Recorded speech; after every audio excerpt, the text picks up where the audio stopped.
हिंद दोस्तों, कैसे हैं आप सब। आप सभी का एक बार फिर स्वागत है गोरजियस धाकड़ केमिस्ट्री प्रोग्राम में। साथियों, जैसा कि आप सभी शानदार तरीके से 10th साइंस एग्ज़ाम सीरीज के तहत technique by technique her concept से अवगत हो रहे हैं, इसी कड़ी में शानदार तरीके से मैंने आपको फिजिक्स के हर कंसेप्ट से आपको अवगत कराया है। केमिस्ट्री के शानदार 2 यूनिटों की आपकी रिवीजन करवाई जा चुकी है और आज हम आपको शानदार तरीके से रिवीजन कराते हैं गोरजियस धाकड़ मेटल्स एंड नॉन मेटल्स की। साथियों, this unit is very important. आज इस यूनिट की शानदार रिवीजन कर आप 10th साइंस में 100% नंबर ले सकेंगे, क्योंकि यह यूनिट आप सभी को कम समय में पूरी रिवीजन करा दी जाएगी, जिसे सुनकर आप सभी अपने एग्जाम में अच्छा परफॉर्मेंस कर पाएंगे। साथियों, मेटल्स नॉन मेटल्स क्या है? अगर इस डिफरेंस को समझे तो बहुत ही आसानी तरीके से हम डिफरेंस कर सकते हैं। मेटल्स इलेक्ट्रोपॉजिटिव नेचर के होते हैं, मींस मेटल्स की टेंडेंसी इलेक्ट्रॉन लूज करने की होती है, जबकि नॉन मेटल्स इलेक्ट्रोनेगेटिव नेचर के होते हैं। इनकी टेंडेंसी इलेक्ट्रॉन गेन करने की होती है। मेटल्स को कंडक्टर भी कहा जा सकता है, क्योंकि मेटल्स के अंदर कंडक्शन ऑफ करंट बहुत आसानी से एक सिरे से दूसरे सिरे तक हो जाता है। Metals are those elements in which conduction of current taken place very easily from one end to another end, जबकि नॉन मेटल्स के अंदर इलेक्ट्रिकल कंडक्टिविटी नहीं हो पाती। इसी प्रकार से मेटल्स मेलिएबल नेचर के होते हैं। मेलिएबिलिटी सुना है ना आपने? मेलिएबिलिटी एक ऐसी प्रॉपर्टी होती है जिसके तहत मेटल को पीट कर चादर बनाया जा सकता है। जैसे लोहे को हम पीटेंगे तो लोहे को पीटने से वो पतली लेयर में कन्वर्ट हो जाएगा, चादर बन जाएगा।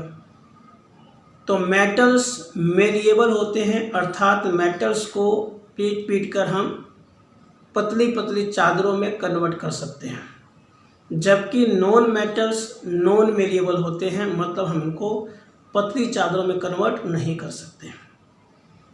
सिमिलरली मेटल्स डक्टाइल होते हैं। डक्टाइल का अर्थ होता है कि इन्हें खींच के तारे बना सकते हैं। आप देखते ही हो, एल्युमिनियम की तारे हैं, कॉपर की तारे हैं, तो ये सब मेटल्स हैं। जबकि नॉन मेटल्स नॉन डक्टाइल होते हैं, मतलब इन्हें खींच के तारे नहीं बना सकते। समझ रहे हैं आप? इसी प्रकार मेटल्स गुड कंडक्टर होते हैं हीट के, मतलब इनकी थर्मल कंडक्टिविटी हाई होती है। अब आप लोहे को एक ले लीजिए, लोहे को एक सिरे पर गर्म कर दीजिए तो आप देखेंगे कि सेकंड एंड के अंदर भी हीट का ट्रांसफर हो जाएगा कि नहीं। मतलब मेटल्स के अंदर हीट का कंडक्शन बहुत आसानी से एक एंड से दूसरे एंड तक होता है, ऐसा नॉन मेटल में देखने को नहीं मिलता। तो साथियों, ये मेटल्स प्राप्त कहाँ से होंगे? मेटल्स प्राप्त होते हैं मिनरल में। मिनरल वो नेचुरल पदार्थ होते हैं जिनके अंदर मेटल्स पाए जाते हैं, लेकिन इन मेटल्स को हम चाहते हैं कि सुगमता से निकल जाए, आसानी से निकल जाए और पैसा भी कम लगे। हर कोई चाहता है भाई कि पैसा कम लगे और आसानी से निकल जाए। तो इसीलिए उन मिनरलों में बेस्ट क्वालिटी के जो मिनरल होते हैं उन्हें हम ओर कहते हैं। क्या कहते हैं? ओर। तो ओर, जिसे हम हिंदी में कहते हैं अयस्क, और वो मिनरल हैं जिनमें से मेटल्स निकालना आसान होता है। मतलब और वो मिनरल हुआ जिसमें से मेटल आसानी से और कम पैसे में निकाला जा सकता है। कन्फर्म। और बात आती है कि मिनरल ओर में अंतर क्या हुआ। तो मिनरल और ओर में जो सबसे बेसिक डिफरेंस है वो ये है कि मिनरल जितने भी हैं मेटल उसमें पाए जाते हैं, लेकिन ये ज़रूरी नहीं है कि आपको पैसा कम लगे, आसानी से निकले। लेकिन और जो हैं वो आसानी से उसमें से मेटल्स और निकाले जा सकेंगे और पैसा भी कम लगेगा। इसलिए हम कहते हैं कि जितने भी ओर्स हैं वो सारे मिनरल हैं, लेकिन सारे मिनरल और हों ऐसा ज़रूरी नहीं है।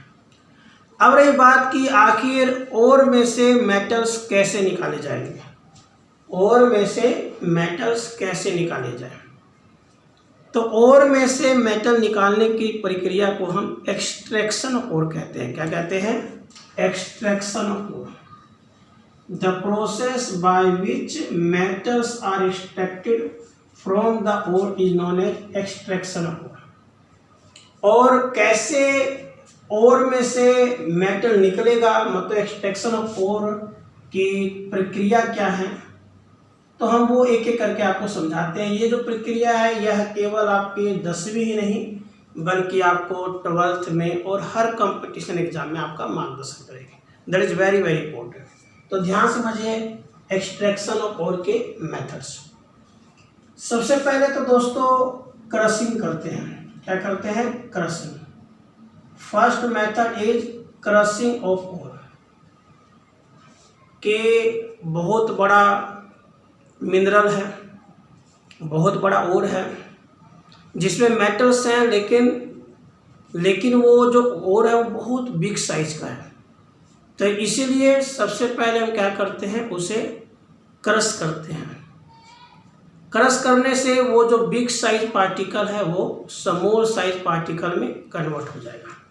तो crushing of ore is the method by which big size mineral convert into small size. Okay. Second is pulverization of ore. Second is pulverization of ore. इसमें क्या करते हैं दोस्तों, जो छोटे छोटे साइज के पार्टिकल बने ना उसे हम चूरन पाउडर में कन्वर्ट करते हैं। पहले तो क्या था कि बड़ा पहाड़ था जिसमें मैंने बहुत बड़ा चट्टान था जिसमें मेटल्स पाए जा रहे थे और था, हमने उसे छोटे छोटे टुकड़ों में कन्वर्ट कर दिया, वो तो हुआ क्रशिंग। उसके बाद जो छोटे छोटे पार्टिकल बने उसे हम पीस देंगे और पीस के फाइन पाउडर बनाएंगे। तो pulverisation of ore is the process by which the small size particles of ore is transformed into fine powder. Clear? और इससे जो ओर बनकर आएगा पाउडर फॉर्म में उसे हम पल्वराइज्ड ओर कहेंगे। क्या कहेंगे? पल्वराइज्ड ओर। इसके बाद जो पल्वराइज्ड ओर है उसमें काफ़ी इम्प्योरिटीज होंगी, उसमें काफ़ी ज़्यादा इम्प्योरिटीज होंगी। तो उस इम्प्योरिटीज को निकाली जाएगी। तो उस इम्प्योरिटी को निकालने की प्रक्रिया को हम कंसंट्रेशन ओर कहते हैं। जो फाइन पाउडर है आपके पास, जो फाइन पाउडर बना, उस फाइन पाउडर के अंदर बहुत सारे इम्प्योरिटी पार्टिकल्स हैं। उन इम्प्योरिटी पार्टिकल्स को हम गैंग कहते हैं। क्या कहते हैं? गैंग। इसे कई बार मैट्रिक्स नाम से पुकारा जाता है। तो गैंग पार्टिकल्स को, मैट्रिक्स को उस पल्वराइज्ड ओर में से निकालना, इसे हम कंसंट्रेशन ऑफ द ओर कहते हैं। It is the process by which gangue particles are removed from the pulverized ore. Pulverized ore में से गैंग पार्टिकल को बाहर निकालना कहलाता है क्या? Concentration of ore. इसे प्यार से हम ओर ड्रेसिंग का नाम भी देते हैं। क्या देते हैं? ओर ड्रेसिंग। तो साथियों that is very very important कि कंसंट्रेशन ऑफ ओर क्या है और इसकी कौन कौन सी प्रक्रिया है। कंसंट्रेशन ऑफ ओर तो हमने आपको बता दिया कि यह वो प्रक्रिया है जिसके द्वारा हम मेटल्स को निकालते हैं मेटल्स प्योरीफाई करने के लिए गैंग पार्टिकल को निकालते हैं पल्वराइज ओर में से। पल्वराइज ओर में से गैंग पार्टिकल्स को बाहर निकालने की प्रक्रिया को हम कंसंट्रेशन ओर कहते हैं। करिए, अब आता है कौन कौन से वो प्रक्रियाएं हैं, कौन कौन से वो प्रोसेसेस हैं जिससे हम गैंग पार्टिकल को निकाल सकते हैं। तो वो आपको हम समझाते हैं, उसके जो अलग अलग प्रक्रियाएं हैं। सबसे पहले हम हैंड पिकिंग का इस्तेमाल करते हैं। कौन सा? Hand picking. First is hand picking.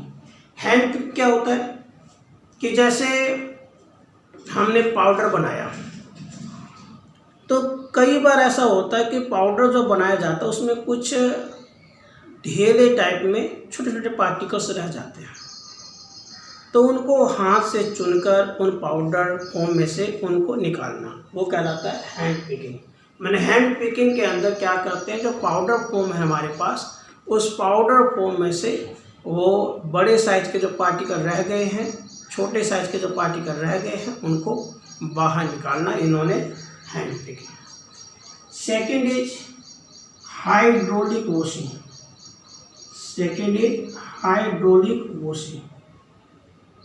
नाम से पता चल रहा है, हाइड्रोलिक माने वाटर, वॉशिंग माने धोना। तो इसमें क्या करते हैं, रनिंग वाटर के अंदर हम पाउडर फॉर्म को लेके जाते हैं और रनिंग वाटर में उसे रख देते हैं। तो क्या होगा, जो बहता हुआ पानी है वो हल्के पार्टिकल्स को अपने साथ बहा के ले जाएगा। आप इमेजिन करो कि आपने अपने शानदार इन हथेलियों पर उस पाउडर ओ को रखा और बहते हुए पानी में रखा, तो क्या होगा, जो बहता हुआ पानी है वो हल्के पार्टिकल्स को उड़ा कर ले जाएगा, बहा के ले जाएगा, और भारी पार्टिकल्स रह जाएंगे। तो सिमिलरली यही काम होता है कि हाइड्रोलिक वॉशिंग प्रक्रिया के अंदर रनिंग वाटर के अंदर पाउडर ओर को रखा जाता है। जो रनिंग वाटर के प्रवाह से जो हल्के पार्टिकल हैं वो पानी के साथ बह जाते हैं, और जो भारी पार्टिकल्स हैं वो तलहटी में जमा हो जाते हैं। अब आपने देखा कि इस प्रक्रिया के अंदर हुआ क्या, भारी पार्टिकल्स को हल्के पार्टिकल्स से अलग किया जा रहा है। तो क्योंकि इस प्रक्रिया में मेन कंसेप्ट जो है वो वेट का है, इसलिए हम इसे ग्रेविटी सेपरेशन भी कहते हैं। क्या कहते हैं? Gravity separation. मैंने it is the process by which the powder ore is placed in running water. Due to the running water the lighter particles flow with water, leaving behind heavier particles. So we can say it is the process of separating heavier particles from lighter particles. तो यहाँ पर जो lighter particles in the form of gang थे वो सारे बाहर निकल गए। चलिए, तीसरा जो मेन प्रोसेस है वो है electromagnetic separation. Next is electromagnetic separation. Electromagnetic separation में क्या होता है दोस्तों, इलेक्ट्रोमैग्नेटिक सेपरेशन एक ऐसी प्रक्रिया होती है जिसके द्वारा मैग्नेटिक पार्टिकल्स को हम नॉन मैग्नेटिक पार्टिकल से अलग कर सकते हैं। यह वह प्रक्रिया है जिससे मैग्नेटिक पार्टिकल्स अलग हो जाएंगे और नॉन मैग्नेटिक अलग हो जाएंगे। कैसे? तो बहुत ही आसान सी प्रक्रिया होती है। इसमें दो रोलर होते हैं जो घूम रहे होते हैं, रोटेट कर रहे होते हैं। यहाँ पर हम डाल देंगे और पाउडर और, जिसे हम पल्वराइज और भी कहते हैं, और इसके अंदर मिक्सचर है किसका, magnetic and non magnetic material का, है ना। जो आप यहाँ पर मिक्स कर रहे हो, जो आपके पास पल्वराइज और है, उसमें मैग्नेटिक पार्टिकल्स भी है और नॉन मैग्नेटिक पार्टिकल्स भी हैं। तो आपने इस पर ड्रॉप किया तो ये है, इसके साथ रनिंग करता हुआ यहाँ आएगा। इसमें एक रोलर जो होता है वो नॉन मैग्नेटिक होता है, मान लीजिए नॉन मैग्नेटिक है और ये मैग्नेटिक रोलर है। तो जब मिक्सचर मैग्नेटिक और नॉन मैग्नेटिक का इस पर आएगा तो मैग्नेटिक रोलर क्या करेगा, मैग्नेटिक पार्टिकल्स को अपनी तरफ अट्रैक्ट कर लेगा। तो मैग्नेटिक रोलर ने मैग्नेटिक पार्टिकल्स को अपनी तरफ अट्रैक्ट कर लिया और नॉन मैग्नेटिक को दूर फेंक दिया। ओके, तो यहाँ पर नॉन मैग्नेटिक पार्टिकल्स का यहाँ पर ढेर इकट्ठा हो जाएगा और यहाँ पर मैग्नेटिक पार्टिकल्स का ढेर इकट्ठा हो जाएगा। समझ रहे हो दोस्तों कि जब हम नॉन मैग्नेटिक और मैग्नेटिक के मिक्सचर को इस पर ड्रॉप करेंगे तो यह नॉन मैग्नेटिक है, कोई दिक्कत नहीं है, तो यह इसने जाने दिया। मैग्नेटिक रोलर के पास जब आएगा तो मैग्नेटिक रोलर क्या करेगा, मैग्नेटिक पार्टिकल्स को अट्रैक्ट कर देगा। तो मैग्नेटिक पार्टिकल्स सारे अट्रैक्ट होकर एक जगह इकट्ठे हो जाएंगे, तो मैग्नेटिक अलग हो जाएगा और नॉन मैग्नेटिक अलग हो जाएगा। तो इसीलिए इस प्रक्रिया को हम इलेक्ट्रोमैग्नेटिक सेपरेशन का नाम देते हैं। इलेक्ट्रोमैग्नेटिक सेपरेशन वो प्रक्रिया हुई जिसके द्वारा मैग्नेटिक और नॉन मैग्नेटिक पार्टिकल्स को अलग अलग किया जा सकता है। Clear? In this process, a mixture of magnetic and non-magnetic is dropped on the roller. When it goes to the magnetic roller will attract magnetic material towards itself, so that the magnetic and non-magnetic are separated. Confirm दोस्तों? और इसी में एक और शानदार प्रक्रिया है froth flotation process. कौन सा process? Froth flotation process. Froth flotation process. Froth flotation process क्या होता है कि हमारे पास एक बीकर है, बीकर में हम वाटर डाल देते हैं और वाटर के ऊपर ऑयल डाल देते हैं। ये ऑयल के पार्टिकल्स हैं, ड्रॉपलेट हैं। और ये तो आप जानते ही हैं कि जो ऑयल है वो नॉन पोलर नेचर का है और वाटर पोलर नेचर का है। सोल्युबिलिटी का एक नियम होता है, like dissolve like, like like like means जो जिस नेचर का है उसी नेचर के सोलवेंट में घुलता है। अर्थात पोलर सोल्यूट पोलर सोलवेंट में घुलता है, non polar solute non polar सोल्वेंट में घुलता है। तो साथियों पानी पोलर है, तेल नॉन पोलर है, तो नॉन पोलर पोलर में नहीं घुलता, तो यहाँ ऑयल इस पर तैरता रह जाएगा। अब हम इसमें जो है सल्फाइड ओ डालेंगे। कौन सा ओ डालेंगे? सल्फाइड ओ पाउडर, और जिसमें सल्फाइड के अंश ज़्यादा है वो हम सल्फाइड ओ डालेंगे। तो जब हम सल्फाइड और इसमें डालेंगे तो जो सल्फाइड और है वो तेल में गीला हो जाएगा। Sulphide ore is wetted by oil. Sulphide ore तेल में गीला हो जाएगा और तेल में गीला होकर उसके झाग बन जाएंगे। क्या बन जाएंगे? झाग। उसके झाग बन जाएंगे। यहाँ पे झाग बन गया। सल्फाइड और जब डाला जाएगा तो वो तेल में गीला हो जाएगा। तेल में गीला होकर वो झाग बनाएगा, फ्रोथ बनाएगा। जबकि जो गैंग पार्टिकल्स हैं वो पानी में गीला हो जाएंगे और पानी में गीला होकर यहाँ पर तलहटी में जम जाएंगे। ओके, तो गैंग पार्टिकल्स तो पानी में गीला होकर भारी होकर नीचे जम गए, जबकि सल्फाइड और फ्रोथ बन गया और फ्रोथ को हम अलग कर लेते हैं। इस प्रकार इस मेथड से हम गैंग पार्टिकल को बड़े आसानी से निकाल सकते हैं। तो साथियों आपने अभी देखा कि पहले क्रशिंग किया गया जिससे वो छोटे पार्टिकल में टूट गया, फिर उसे चूर्ण बनाया गया पल्वराइजेशन के द्वारा, फिर पल्वराइज ओर में देखा कि भाई गैंग के पार्टिकल्स उनको निकाला जाना चाहिए, तो उसके लिए कंसंट्रेशन ऑफ ओर। अब कैसे निकाला जाए? सबसे पहले हैंड पिकिंग किया गया, हाथों से चुनकर बाहर निकाल दिया गया। फिर हाइड्रोलिक वॉशिंग माने बहती हुई पानी में उसे धोया गया। फिर मैग्नेटिक नॉन मैग्नेटिक को अलग करने के लिए इलेक्ट्रोमैग्नेटिक सेपरेशन का इस्तेमाल किया गया, और अंत में यहाँ पर हमने सल्फाइड और को जब डाला तो सल्फाइड और पानी में गीला होकर फ्रोथ बन गया, और जो गैंग पार्टिकल वो पानी में गीला होकर नीचे बैठ गया। तो इस तरह से हम कंसंट्रेशन ऑफ ओर को इस्तेमाल करते हुए शानदार तरीके से गैंग को निकाल सकते हैं। लेकिन कंसंट्रेटेड ओर जो यहाँ पे प्रोड्यूस हुआ, मतलब जो कंसंट्रेशन ऑफ ओर के बाद जो यहाँ पर ओर बनकर आया कंसंट्रेटेड ओर, वह भी पूरी तरह से प्योरीफाई नहीं होता। तो उसके लिए फिर हम उसे जो है ऑक्सीडाइज करते हैं, ऑक्सीजन के साथ उसकी अभिक्रिया कराते हैं। तो ऑक्सीडेशन करने के मुख्य दो तरीके होते हैं, एक होता है रोस्टिंग और सेकंड होता है कैल्सिनेशन। मतलब जो कंसंट्रेटेड ओर है उसको हम उसके मेटेलिक ऑक्साइड में कन्वर्ट करते हैं।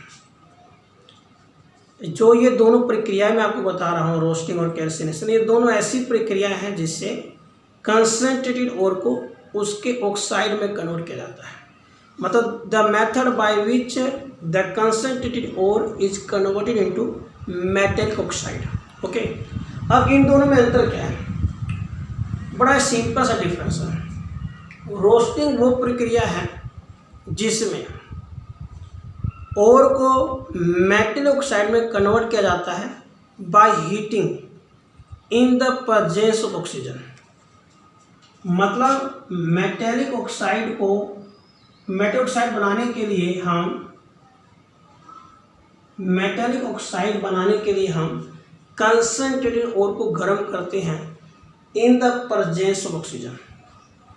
मेटेलिक ऑक्साइड में कन्वर्ट करने के लिए कंसंट्रेटेड ओर को ऑक्सीजन की प्रेजेंस में गर्म करना कहलाता है क्या? रोस्टिंग। और जनरली इसमें हम सल्फाइड ओर का इस्तेमाल करते हैं। जैसे मान लीजिए हमारे पास लेड सल्फाइड है, हमने गर्म कर दिया इन द प्रेजेंस ऑफ ऑक्सीजन, तो क्या होगा? ये लेड ऑक्साइड में कन्वर्ट हो जाएगा और SO2 बाहर निकल जाएगा। इसको हम बैलेंस कर लेंगे, है ना। तो कहने का तात्पर्य यह है कि रोस्टिंग वो प्रक्रिया है जिसके अंतर्गत हम in the presence of oxygen ore को हीट करते हैं। लेकिन कैल्सिनेशन वह प्रक्रिया है जिसमें जो कंसंट्रेटेड ओर है उसको in the absence of oxygen गर्म करते हैं। ये तो था प्रेजेंस ऑफ ऑक्सीजन और यह अब्सेंस ऑफ ऑक्सीजन। मतलब अगर ऑक्सीजन की उपस्थिति में गर्म किया जाता है तो वो रोस्टिंग है, और ऑक्सीजन की अनुपस्थिति में गर्म किया जाए तो वो कैल्सिनेशन है। ऑक्सीजन की अनुपस्थिति में कैसे? जैसे मान लीजिए हमारे पास जिंक कार्बोनेट है, इसमें जनरली हम कार्बोनेटेड और हाइड्रोक्साइड ओर का इस्तेमाल करते हैं जनरली। तो जिंक कार्बोनेट है, इसको हमने in the absence of oxygen गर्म किया तो क्या बन गया? जिंक ऑक्साइड प्लस में CO2। इसी प्रकार अगर मान लीजिए हाइड्रोक्साइड है, इसको हमने गर्म किया तो क्या बन गया? जिंक ऑक्साइड प्लस में वाटर। समझ रहे हैं आप? मतलब वेरी सिंपल, रोस्टिंग और कैल्सिनेशन वो प्रक्रिया जिससे हम ऑक्साइड में कन्वर्ट कर देते हैं। और ऑक्साइड में कैसे कन्वर्ट करते हैं? तो रोस्टिंग के अंदर इन द प्रेजेंस ऑक्सीजन गर्म किया जाता है, जबकि कैल्सिनेशन के अंदर in the absence of oxygen गर्म किया जाता है। क्लियर? आफ्टर देन जब ये ऑक्साइड बन गया तो ऑक्साइड बनने के बाद भी ये प्योर मेटल तो बन नहीं पाया, तो इसके लिए फिर रिडक्शन किया जाता है। क्या किया जाता है? रिडक्शन भी कई प्रकार के होते हैं। जैसे जो फेमस है वो आपको बताता हूँ, जैसे समेल्टिंग। पहला क्या है? समेल्टिंग। समेल्टिंग क्या होता है? जैसे मान लीजिए ही है हमारे पास ऑक्साइड, कार्बन के साथ गर्म करना, मेटेलिक ऑक्साइड को कार्बन के साथ गर्म करना, तो यहाँ पे CO बाहर निकल गया कि नहीं? कहने का तात्पर्य समेल्टिंग वो प्रक्रिया है जिसके अंतर्गत मेटेलिक ऑक्साइड को हम मेटल में कन्वर्ट करते हैं by heating it in with the carbon. मतलब मेटेलिक ऑक्साइड को कार्बन के साथ गर्म करना जिससे वो प्योर मेटल में कन्वर्ट हो जाए, उसे हम स्मेल्टिंग कहते हैं। इसी प्रकार से आप एल्यूमिनोथेरेपी नाम की प्रक्रिया होती है। एल्यूमिनोथेरेपी या एल्यूमिनोथर्मी यह प्रक्रिया होती है जिसके अंदर हम मेटल में कन्वर्ट करते हैं by heating it in the presence of aluminium. मैं आपको एक और सबसे फेमस प्रक्रिया है जिसको हम एल्यूमिनोथेरेपी भी कहते हैं, एल्यूमिनोथेरेपी या इसे एल्यूमिनोथर्मी भी कहते हैं, एल्यूमिनोथर्मी। इस प्रक्रिया में क्या होता है कि जो हमारे पास ऑक्साइड है, मान लीजिए मेटल ऑक्साइड, इसको हमने एल्युमिनियम के साथ गर्म करते हैं तो क्या होता है, एल्युमिनियम ऑक्साइड बन गया और आयरन अलग हो गया, इसको हम बैलेंस कर देंगे। तो कहने का तात्पर्य यह वह प्रक्रिया है जिसके अंदर मेटल ऑक्साइड को हम एल्युमिनियम के साथ गर्म करते हैं और जिससे मेटल प्योरीफाई हो जाता है। अब बैलेंस कैसे करते हैं वो तो मैंने आपको कई बार सिखाया, एक बार और बता देता हूँ। आयरन यहाँ पे कितने हैं, 2, तो इसको 2 से गुणा कर दिया। बहुत ही आसान होता है बैलेंस करना। मेन पहले आप मेटल को बैलेंस कर लो। Fe2 है, वहाँ 2 से गुणा कर दिया। एल्युमिनियम 2 है, यहाँ 2 से गुणा कर दिया, प्योरीफाई हो गया, मतलब ये बैलेंस हो गया। अब ऑक्सीजन देख लो, यहाँ 3 है, यहाँ 3 है, वाह बैलेंस हो गया, है ना आसान। तो साथियों अभी आपने देखा कि जो मेटल ऑक्साइड बने थे उसको अगर हम प्योर मेटल में कन्वर्ट कैसे करें, तो बहुत सारी प्रक्रियाएं हैं जिसमें मैंने 2 मुख्य फेमस बताई। स्मेल्टिंग जिसमें कार्बन के साथ में गर्म किया जाता है, एल्यूमिनोथेरेपी या एल्यूमिनोथर्मी जिसमें हम एल्युमिनियम के साथ गर्म करते हैं। इसके अलावा इलेक्ट्रोलाइटिक रिडक्शन होता है जिसमें इलेक्ट्रिसिटी पास करते हैं। तो इलेक्ट्रिसिटी पास करने के कारण कैटायन और आनायन में टूट जाता है और वह भी पूरी तरह से बैलेंस हो जाता है। सेल्फ रिडक्शन भी होता है जिसमें अपने आप को रिड्यूस हो जाता है। तो ऐसे बहुत सारी प्रक्रियाएं होती हैं, रिडक्शन विद हाइड्रोजन, है ना। तो मेन मेरा ये कहना है कि पहले कंसंट्रेटेड ओर के द्वारा गैंग निकाला गया, जो कंसंट्रेटेड ओर प्राप्त हुआ उसको हमने ऑक्सीडाइज कर दिया तो ऑक्साइड ओर में कन्वर्ट हो गया, फिर ऑक्साइड ओर को रिड्यूस कर दिया तो वो प्योर मेटल फॉर्म में कन्वर्ट हो गया। लेकिन अभी भी 100% प्योरीफाई नहीं हुआ। तो 100% प्योरीफाई करने के लिए जो लास्ट प्रक्रिया इस्तेमाल होती है उसे हम कहते हैं रिफाइनिंग ऑफ ओर। क्या कहते हैं, refining of ore. Refining of ore वह प्रक्रिया है जिससे 100% प्योर मेटल प्राप्त होता है। माने इस प्रक्रिया से हम 100% प्योर मेटल प्राप्त होता है। इसके अलग अलग तकनीकें होती हैं जैसे लिक्वेशन ऑफ ओर, ठीक है। पहली प्रक्रिया क्या होती है, लिक्वेशन ऑफ ओर। और जो 10वीं पॉइंट ऑफ व्यू से है वो है इलेक्ट्रोलाइटिक रिफाइनिंग। इलेक्ट्रोलाइटिक रिफाइनिंग ये सबसे फेमस है इन द 10th क्लास। तो आपको हम यहाँ पर इलेक्ट्रोलाइटिक रिफाइनिंग बताते हैं कि इलेक्ट्रोलाइटिक रिफाइनिंग क्या होता है। साथियों इलेक्ट्रोलाइटिक रिफाइनिंग क्या है, नाम ही इलेक्ट्रोलाइटिक मतलब इलेक्ट्रिसिटी का इस्तेमाल करके किसी मेटल को प्योरीफाई करना इलेक्ट्रोलाइटिक रिफाइनिंग कहलाता है। It is the process to get 100% pure metal by using of electricity और the process of electrolysis. Electrolysis प्रक्रिया का इस्तेमाल करके हम 100% प्योर मेटल बनाते हैं। इलेक्ट्रोलिसिस क्या है, इलेक्ट्रोलिसिस एक ऐसी फेनोमेना है जिसके द्वारा कोई भी इलेक्ट्रोलाइट जब बिजली दी जाती है तो कैटायन और आनायन में टूट जाता है। Electrolysis the process by which electrolyte is converted या broken into cation and anion when passing the electricity in it. मतलब when passing the electricity through the electrolyte is broken into cation and anion. That process known as electrolysis. Confirm? तो electrolysis प्रक्रिया से जो है metal purify होता है। कैसे? एक सिंपल सा एग्जांपल देके आपको वेरीफाई कराता हूँ। अगर हमें प्योर कॉपर चाहिए तो हम इस इलेक्ट्रोलाइटिक रिफाइन का इस्तेमाल करते हैं। कैसे? बहुत ही आसानी से। अगर हमें प्योर कॉपर चाहिए तो हम इस प्रक्रिया का इस्तेमाल करते हैं, जो इस सिंपल से एग्जांपल समझ सकेंगे आप। आपको पता ही है कि इलेक्ट्रोलिसिस में मैंने भी क्या बताया कि आपको इलेक्ट्रिसिटी का इस्तेमाल करना है। इलेक्ट्रिसिटी का इस्तेमाल करने के लिए सेल या बैटरी ले लेते हैं, सेल या बैटरी ले लेते हैं, ठीक है। सेल और बैटरी में अंतर क्या होता है? सेल में केवल एक पॉजिटिव एक नेगेटिव है। Battery is the combination of cell. Combination of cell है वो बैटरी है, जैसे ये बैटरी हो गया, और सेल हो गया जिसमें केवल एक ही है वो।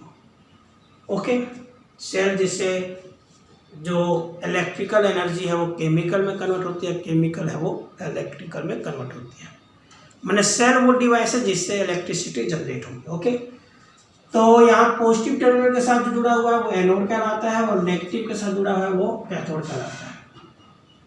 यहाँ पे हम इलेक्ट्रोलाइट इस्तेमाल करते हैं। क्या इस्तेमाल करते हैं? इलेक्ट्रोलाइट। ओके, तो साथियों कॉपर के केस की बात बता रहा हूँ। हम इम्प्योर कॉपर ले लेते हैं एज एनोड और प्योर कॉपर ले लेते हैं as cathode. Okay, so easy. तो क्या होगा जब हम इलेक्ट्रिसिटी पास करेंगे, तो इलेक्ट्रिसिटी पास करने पर इम्प्योर कॉपर में जो इम्प्योरिटीज हैं वो यहाँ पर नीचे जमा हो जाएगी, यानी ये पिघलना शुरू हो जाएगा। यहाँ पर इम्प्योरिटी इकट्ठी हो जाएगी। साथियों जब बिजली पास की जाएगी तो यहाँ पर जो इम्प्योर कॉपर है ये रोड नीचे पिघलना शुरू हो जाएगा, ये पिघलना शुरू हो जाएगा, और पिघलना शुरू हो जाएगा तो जो भी इम्प्योरिटी है वो तो नीचे जमा हो जाएगी, और जो प्योर कॉपर है वो इसके ऊपर डिपोजिट हो जाएगा। वेरी सिंपल कि जब बिजली दी जाती है तो जो भी इम्प्योर कॉपर के अंदर की इम्प्योरिटी होती है वो नीचे सेटल डाउन हो जाता है, जबकि जो प्योर कॉपर है वो जाके कैथोड पर डिपोजिट हो जाता है। तो आप जैसे जैसे बिजली देते जाएंगे वैसे वैसे जो इम्प्योर कॉपर है इसका जो इम्प्योरिटीज है वो नीचे जमता जाएगा, और जो कॉपर है वो कैथोड पर मतलब प्योर कॉपर पर डिपोजिट हो जाएगा। समझ रहे हो ना आप सब? तो इलेक्ट्रोलाइटिक रिफाइनिंग क्या हुआ? ये वो प्रक्रिया हुई जिसमें बिजली के माध्यम से, इलेक्ट्रिसिटी देने के माध्यम से किसी भी इम्प्योर मेटल को प्योरीफाई किया जा सकता है। और हमने आपको सिंपल सा बताया कि इसे बिजली देंगे तो एनोड तो पिघलेगा, एनोड पिघलेगा, इसमें इलेक्ट्रॉन लूज होंगे, तो जो इम्प्योरिटी है वो नीचे सेटल हो जाएगा, और जो प्योर कॉपर है या प्योर एलिमेंट है, प्योर मेटल है, वो कैथोड पर डिपोजिट हो जाएगा। इस तरह से जो एनोड रूपी जो इम्प्योरिटीज है वो सब नीचे सेटल हो जाएंगी, और एनोड पर मौजूद जो प्योर मेटल है वो जाके कैथोड पर जमा हो जाएगा। इस तरह से मेटल को हम प्योरीफाई कर सकते हैं। साथियों ऐसे ही एग्जाम में कई बार पूछ लिया जाता है कि आप 3 अलग अलग एक्टिविटी सीरीज है इनको कैसे प्योरीफाई करोगे। Low in activity series, medium in activity series, high in activity series. तो बहुत ही आसानी से उनको एक्सप्लेन कर सकते हैं। जो लो इन एक्टिविटी सीरीज है उनको तो आप सिंपली गर्म भी कर दोगे तो भी प्योरीफाई हो सकता है। जैसे हमने अभी बताया आपको कि कोई मेटल है उसको प्योरीफाई कैसे करते हैं। पहले हमें क्रशिंग करना होता है, फिर पल्वराइजेशन करना होता है। पल्वराइज के बाद इम्प्योरिटी निकालने के लिए हमें उसे कंसंट्रेशन ऑफ कोर करना होता है। उसकी अलग अलग प्रक्रियाएं होती हैं, जैसे हैंड पिकिंग है, हैंड पिकिंग के बाद हाइड्रोलिक वॉशिंग है, हाइड्रोलिक वॉशिंग के बाद इलेक्ट्रोमैटिक सेपरेशन है, फ्लोथ रोटेशन है, फिर रोस्टिंग है, कैल्सिनेशन है, फिर रिडक्शन है जिसमें हाइड्रोजन के साथ कर लो, कार्बन के साथ कर लो, एल्युमिनियम के साथ कर लो, और आखिरी में इलेक्ट्रोलाइटिक रिफाइनिंग है ना। तो जो लो इन एक्टिविटी सीरीज है उसका होता है रिएक्टिविटी उसकी बहुत ही कम है, वो रिएक्टिव कम है, रिएक्टिव कम है तो उसको सिंपली गर्म करके भी कर सकते हैं। जो मीडियम है उसमें रोस्टिंग और कैल्सिनेशन से हो जाएगा, और जो हाई इन एक्टिविटी बहुत ज़्यादा एक्टिव है तो उनके लिए तो फिर आपको रोस्टिंग भी करना होगा, कैल्सिनेशन भी करना होगा, और उसके बाद इलेक्ट्रोलाइटिक रिफाइनिंग का भी इस्तेमाल करना होगा। तो कोई भी क्वेश्चन आ जाए आपको, हमने आपको जो ट्रिक सिखाई है ये ट्रिक इतनी धाकड़ है कि आप अपने मेटल्स नॉन मेटल्स के सारे प्रश्नों का जवाब दे सकते हैं।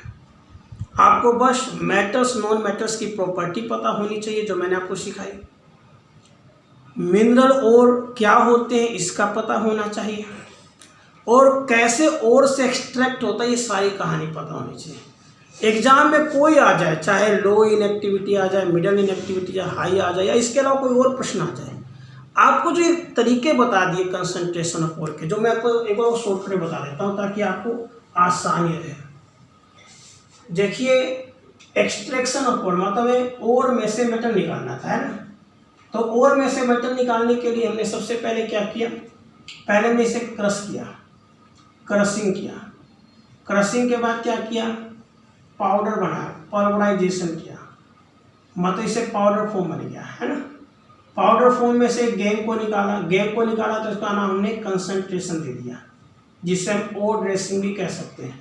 कंसंट्रेशन की मुख्य 4 टेक्निक आपको मैंने बताई, क्योंकि 10वीं क्लास ऑफ पॉइंट ऑफ की बात कर रहा हूँ इसलिए मैंने केवल 4 टेक्निक बताई है। कंसंट्रेशन में क्या क्या हमने तरीके रखे, जैसे हैंड पिकिंग हुआ कि हाथों से चुन लिया गया, हाथों से चुन लिया गया, पानी में धोया गया, हाइड्रोलिक वॉशिंग जिससे पानी में धोया गया तो लाइटर पार्टिकल बाहर निकल गए, भारी पार्टिकल नीचे जम गए, इलेक्ट्रोमैग्नेटिक सेपरेशन जिससे जो मैग्नेटिक है नॉन मैग्नेटिक है वो अलग अलग हो गया, वो इलेक्ट्रोमैग्नेटिक सेपरेशन हो गया, फ्रोथ फ्लोटेशन जिससे फ्रोथ बना, फ्रोथ फ्लोटेशन। हालांकि इसके अलावा भी प्रोसेस होता है, बेयर प्रोसेस, लीचिंग प्रोसेस, लेकिन 10th पॉइंट ऑफ व्यू से ये 4 मुख्य फेमस है। फिर जो यहाँ पर कंसंट्रेटेड ओर बना उसका ऑक्साइड बनाने के लिए हमने 2 प्रक्रिया अपनाई, रोस्टिंग, कैल्सिनेशन। रोस्टिंग में तो ऑक्सीजन की प्रेजेंस में गर्म किया गया, कैल्सिनेशन में ऑक्सीजन की एब्सेंस में गर्म किया गया। फिर इससे जो ऑक्साइड बनकर आया उसका रिडक्शन किया गया, रिडक्शन हाइड्रोजन के साथ कर लो, कार्बन के साथ कर लो, एल्युमिनियम के साथ कर लो कि नहीं, या बिजली के साथ कर लो तो इलेक्ट्रोलाइटिक जो है हो जाएगा, इलेक्ट्रोलाइटिक रिडक्शन हो जाएगा। और जो इसके बाद रिडक्शन होने के बाद जो हमारे पास मेटल आया उसको हमने फिर रिफाइनिंग कर दिया। क्या कर दिया, रिफाइनिंग। रिफाइनिंग कैसे, तो बहुत सारी प्रक्रियाएं होती हैं, जैसे लिक्वेशन है, जोन फेज रिफाइनिंग है, वेपर फेज रिफाइनिंग है, vapour phase refining, zone phase refining.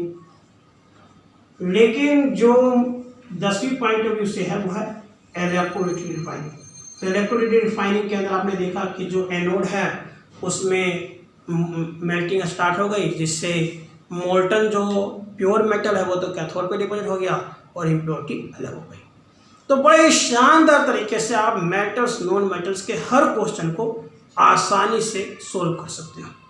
मुझे विश्वास है कि हमने जो आपको आज शानदार तरीके से मेटल्स नॉन मेटल की सारी प्रॉपर्टीज़, उसके एक्सट्रैक्शन के तरीके, सब कुछ आपके सामने शेयर किया। इससे आपका पूर्ण रूप से हर क्वेश्चन का जवाब देने में आप सक्षम हो जाएंगे, आप हर प्रश्न को सोल्व कर पाएंगे। हमारा यही प्रयास रहता है कि आपकी कोई कमी न रहे, आप कम समय में अधिक से अधिक लक्ष्य को प्राप्त कर सकें। तो इसी उम्मीद के साथ कि आप 100% अपने मिशन में कामयाब होंगे, ऐसे ही हंसते रहेंगे, मुस्कुराते रहेंगे और शानदार तरीके से अपने कामयाबी को प्राप्त करते रहेंगे। फिर मिलेंगे एक और शानदार नए कंसेप्ट के साथ, सेम टाइम सेम जगह। जय हिंद, जय भारत।